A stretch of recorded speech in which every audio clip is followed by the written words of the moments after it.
नमस्कार, स्वागतम। आज के अंक में चर्चा करेंगे एक ऐसी मुद्रा की जिसको निरंतर करके हम अपनी इम्यूनिटी पावर बहुत बढ़ा सकते हैं। हम अपनी रोग प्रतिरोधक क्षमता बढ़ा सकते हैं जिससे रोग हमारे पास नहीं फटकेंगे। जो व्यक्ति किसी न किसी शारीरिक या मानसिक समस्या से ग्रस्त रहते हैं वो तो इसका प्रयोग करें ही। वो व्यक्ति जिनको रोगों से दूरी बनी हुई है, जो स्वस्थ हैं, वो भी इसका प्रयोग करेंगे तो उनकी रोग प्रतिरोधक क्षमता बढ़ जाएगी। बीजपुर मुद्रा है इसका नाम और एक बहुत विशिष्ट मुद्रा है शारीरिक और मानसिक रूप से स्वस्थ रहने के लिए, अपनी रोग प्रतिरोधक क्षमता बढ़ाने के लिए। बीजपुर मुद्रा इसलिए इसे कहा जाता है क्योंकि ये हमारे पांचों तत्वों और हमारे चक्रों में बीज यानी शक्ति की स्थापना करती है। और यदि हमारे चक्र ही शक्तिवान होंगे, हमारे तत्व ही स्वस्थ होंगे, बैलेंस में होंगे, तो हम रोगों का शिकार कैसे बन पाएंगे। हम निरंतर स्वस्थ रहेंगे यदि हमारे सातों चक्र और हमारे पांचों तत्व पूर्ण शक्तिवान रहेंगे, पूरी तरह से बैलेंस में रहेंगे। हमने ये देखा है कि जब हम किसी रोग से ग्रस्त होते हैं तो चिकित्सक हमें कुछ चीज़ों को न खाने या न पीने की सलाह देते हैं। आयुर्वेद में भी परहेज का बहुत महत्व है। तो ऐसा इसलिए होता है कि जो तत्व हमारे शरीर में अधिक हो गए हैं या जो तत्व अब हमारे शरीर को नुकसान पहुंचा रहे हैं उनको हमें नहीं लेना होता है। तब हम देखते हैं किसी विशेष बीमारी में हमें किन्हीं विशेष चीज़ों का खाना पीना मना होता है, क्योंकि उन तत्वों में, उन खाद्य पदार्थों में जो तत्व हैं अब वो हमारे लिए नुकसानदायक हो रहे हैं। तो ये तत्व यदि बैलेंस में होंगे, पूरी बॉडी में पांचों तत्व यदि बैलेंस में होंगे तो हम क्यों कर रोगी होंगे, हम निरंतर स्वस्थ कैसे रह पाएंगे। हम निरंतर स्वस्थ तभी रह पाएंगे जब हमारे पांचों तत्व पूरी तरह से संतुलित होकर के अपना कार्य करेंगे। आपने देखा होगा कि जो स्वर योग में कहा जाता है कि यदि इड़ा और पिंगला यानी चंद्र और सूर्य नाड़ियां ठीक ठीक अपना काम कर रही हैं तो हमें कोई भी रोग कभी भी नहीं हो सकता। इसी प्रकार से प्राणायाम में कहा जाता है अनुलोम विलोम करने के लिए, तो जब हमारी सूर्य और चंद्र नाड़ियां एक्टिव हैं, पर्याप्त रूप से प्रॉपर काम कर रही हैं, तो हमें कोई रोग कैसे हो सकता है। उसी प्रकार से हमारे पांचों तत्व यदि संतुलित हैं तो हमें कोई रोग कैसे हो सकता है। तो पांचों तत्वों को संतुलित करने वाली विशिष्ट मुद्रा है ये बीजपुर मुद्रा, बीजपुर मुद्रा या बीजपुरा मुद्रा इसे कहते हैं। बहुत कम लोग इसके बारे में जानते हैं और इसका अभ्यास करते हैं और शास्त्रों में इसके बारे में बता भी दिया गया है।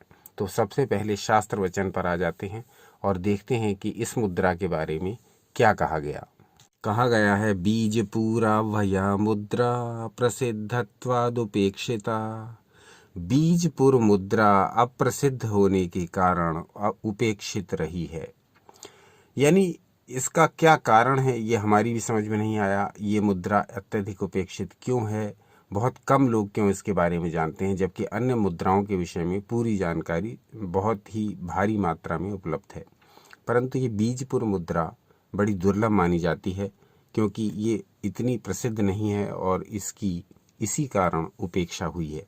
लेकिन हमारे चैनल का उद्देश्य है कि ढूंढ ढूंढ कर आपको वो मुद्राएं ले करके आएँ आपके लिए, जो आपके लिए किसी न किसी रूप में उपयोगी हैं।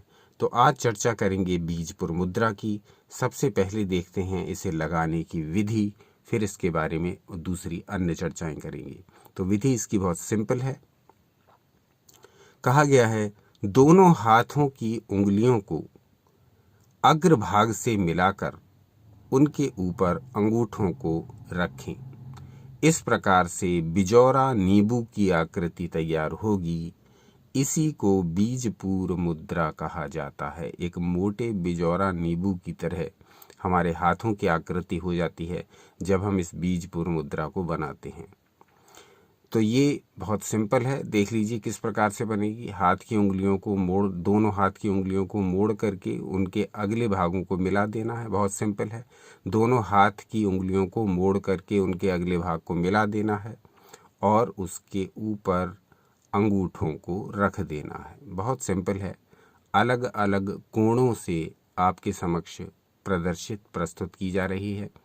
देख लीजिए, दोनों हाथ की चारों उंगलियां आपस में मिली हुई, उनके अग्रभाग और उनके ऊपर रखे हुए अंगूठे, ये सामने की ओर रख करके, इसको सामने की ओर रख करके अपने सीने के सामने रख करके इसको, और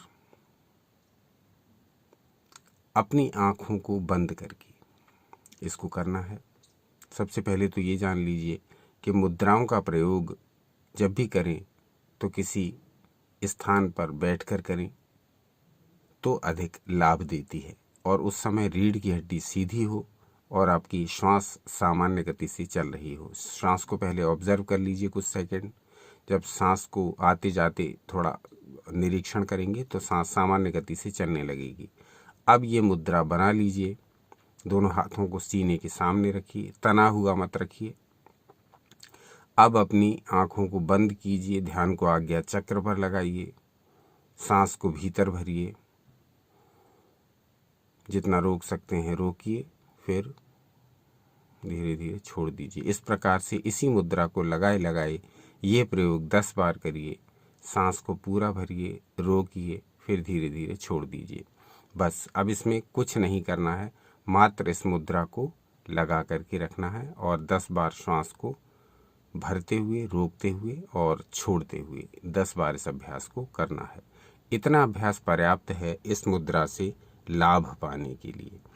तो इस मुद्रा के जो लाभ हैं वो बहुत ही विशिष्ट हैं। पांचों तत्वों को जब बैलेंस में आप कर लोगे तो फिर शरीर में रोगों का जो घर बना हुआ था वो धीरे धीरे रोग अपने उस घर को छोड़ना प्रारंभ कर देंगे।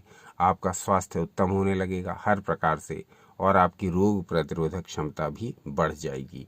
इसके अतिरिक्त इस मुद्रा की एक विशेषता और है जो कि श्री गणेश के भक्तों के लिए है। जो भी भक्त श्री गणेश जी के अनन्य भक्त हैं, जो भी श्री गणेश जी जो श्री गणेश जी को अपना इष्ट मानते हैं, उनके लिए तो ये मुद्रा और भी विशिष्ट है, क्योंकि ये गणेश मुद्राओं में आती है। इसका स्थान गणेश मुद्रा में माना गया है। तो भगवान गणेश को प्रसन्न करना हो तब भी इस मुद्रा का प्रयोग कर सकते हैं। इस मुद्रा का प्रयोग करके आप जो भी गणेश मंत्र, बीज मंत्र, चालीसा, श्लोक, स्तोत्र, शतनाम, सहस्त्रनाम आदि का पाठ करेंगे, अष्टक किसी का भी पाठ करेंगे तो वो शीघ्र सफल होगा और श्री गणेश जी आपसे शीघ्र प्रसन्न होकर के उसका उचित फल आपको प्रदान करेंगे। तो श्री गणेश जी को प्रसन्न करना हो तब भी ये मुद्रा का प्रयोग आप कर सकते हैं, बीजपुर मुद्रा का। अब अंत में एक शास्त्र वाक्य के साथ अपनी बात समाप्त करेंगे। शास्त्र वाक्य ये है कि हम इसमें मुद्रा का महत्व जानेंगे। मुद्राओं के बारे में हमने बहुत सारे वीडियोस बनाए हैं और उनमें हम अलग अलग वीडियोस में अलग अलग शास्त्रों से आपको उद्धरण भी देते रहते हैं। आज का उद्धरण हमने लिया है हठ योग प्रदीपिका से, जो कि योग का एक बहुत ही प्रसिद्ध ग्रंथ है। देखते हैं इसमें मुद्राओं के विषय में क्या कहा गया, मुद्राओं के महत्व के विषय में क्या कहा गया।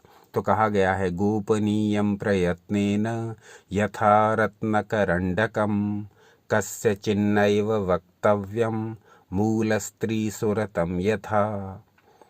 इसमें कहा गया कि मुद्राओं को प्रयास करके, ट्राई करके, कोशिश करके गुप्त रखने का प्रयत्न करना चाहिए। किस प्रकार से गुप्त रखना चाहिए?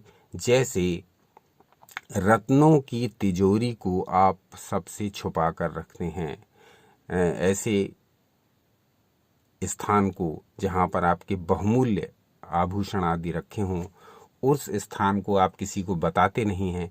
उसी प्रकार से मुद्राओं के विषय में भी हर एक को नहीं बताना चाहिए।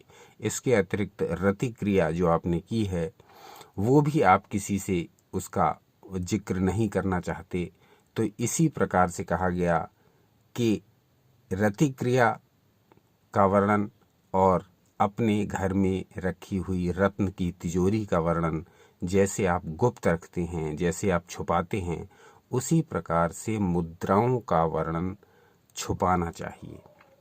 ये सब इसलिए कहा गया था क्योंकि ये मुद्राएं गलत हाथों में ना पड़ें। यानी कि कोई भी ऐसा व्यक्ति जो न तो अध्यात्म से किसी भी प्रकार से जुड़ा हो और ना उसकी रुचि इस क्षेत्र में हो, वो केवल और केवल इनका दुरुपयोग करने के लिए इनको सीखना चाहता हो या इनका प्रयोग करना चाहता हो। इसीलिए पुराने समय में गुरु अपने योग्य शिष्य को ही इस प्रकार का ज्ञान प्रदान किया करते थे। तो मुद्राओं के विषय में बहुत कुछ कहा गया है शास्त्रों में, समय समय पर आपको बताते भी रहते हैं। आज का वर्णन था बीजपुर मुद्रा पर, जो कि गणेश मुद्रा प्रकरण में आती है। गणेश जी की एक प्रिय मुद्रा है, और जो गणेश भक्त नहीं हैं वो समस्त प्रकार के शारीरिक लाभ, मानसिक लाभ पाने के लिए, अपने रोगों से मुक्ति पाने के लिए, अपने शरीर की रोग प्रतिरोधक क्षमता बढ़ाने के लिए इसका प्रयोग करें। इसमें एक विशेषता है, इसमें क्या अन्य मुद्राओं में भी, ये बहुत सारी मुद्राओं में विशेषता है कि इसका प्रयोग किसी भी समय, किसी भी दिन का विचार किए हुए बिना कर सकते हैं। किसी भी दिन इसका प्रयोग आप कर सकते हैं और किसी भी समय इसका प्रयोग कर सकते हैं। बेस्ट समय तो रहता है प्रातः खाली पेट, लेकिन यदि आपको ये समय नहीं है तो आप दोपहर में, सायंकाल में, रात्रि में, अर्धरात्रि में, 3 बजे, 4 बजे, मॉर्निंग में, यानी कभी भी जब आपको समय मिले तब आप मुद्राओं का प्रयोग कर सकते हैं। बीजपुर मुद्रा का प्रयोग भी किसी भी समय कर सकते हैं, किसी भी दिन कर सकते हैं। तो आज का अंक कैसा लगा ये अवश्य बताइए, और मुद्राओं के विषय में और अधिक क्या जानना चाहेंगे ये अवश्य बताइए। मुद्राओं के विषय में आप जो भी वीडियोस हम डाल रहे हैं वो आपके द्वारा बहुत ही प्रशंसित हो रहे हैं। तो हम इस प्रकार के प्रयास निरंतर जारी रखेंगे और ढूंढ ढूंढ कर आपके लिए एक से एक दुर्लभ मुद्राओं के वर्णन प्रस्तुत करेंगे। अब ये आपके ऊपर है, आपके विवेक के ऊपर है कि आप उन मुद्राओं का प्रयोग किस प्रकार से, कैसे करते हैं और उससे लाभ उठाते हैं। सब किए का कर्तव्य है, सारा ज्ञान व्यर्थ है यदि उसका उपयोग न किया जाए। तो इन जो प्राचीन ज्ञान हमारे ऋषियों मुनियों द्वारा हमें प्रदान किया गया, इसका उपयोग करें और अपने जीवन को सार्थक बनाएं, चारों पुरुषार्थों की प्राप्ति करें, धर्म अर्थ काम मोक्ष की। अपना अनमोल समय हमें देने के लिए धन्यवाद। सनातन शास्त्रों से जुड़े रहें, सदा आनंदित रहें।